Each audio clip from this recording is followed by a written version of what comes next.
সহালে ঘুমেতে উঠতো শীতের কাপড় ফিন্দা গেছি গা ফারুম ঘরের ভিতরে। আসসালামু আলাইকুম চাচুরা, কেমন আছেন সবাই? অনেকদিন পরে একটা ভিডিও নিয়ে আসলাম। ফারুম ঘরে আয়া দেখি মুরগির পানি খাদ্য কিছু নাই। পরে আগের পানির ভর্তি বা করে লাইলাম। আবু পানির ভর্তি বুড়াল দিল আর আমি পানির ভর্তি মুরগির ঘরে নিয়ে দিয়ে দিলাম। শুধু ভর্তি নেওয়া শেষ, অনেক বড় ভর্তি নিয়ে দিতাছি। মুরগি পানি খাওয়ার লেগে অস্থির হয়ে বয়ে লইছি। একটা বড় ফট বাহিয়েছেন কষ্ট মষ্ট করে হেড ওইদের মাঝে দিয়ে লাইলাম। দেহ পানির মাঝে কেমন দোষছে। এরপরে দেখি মুরগির খাদ্য নাই গা। পরে মুরগির খাদ্য দেওয়া শুরু করে দিলাম। দেহ বালতি থেকে বুমার মাঝে খাদ্য বইরা ফটের মাঝে দিয়ে দিলাম। একটা ফট দেখি ময়লা বানা লাইছে তুষ দিয়া। পরে ফটের ময়লাটা সাফ করে খাদ্য দিয়া দিলাম। এদিক দিয়ে একটা ফট বাহির লাইছে খাদ্য দেওয়ার জন্য।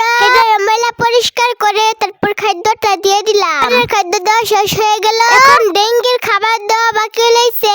এখন ডেঙ্গির মাঝে আয়া দেখি তুষ দিয়ে বইরা লাইছে। তারপর ডেঙ্গি উল্টায়া তুষটি ফেলে লইলাম। তারপর সুন্দর করে ডেঙ্গির মাঝে খাবার দিয়ে দিলাম। তো ফাইনালি আমার ডেঙ্গির খাবার দেওয়া কমপ্লিট হয়ে গেল। তারপর বালতিটা নিয়ে চলে গেলাম। এরপরে মুরগি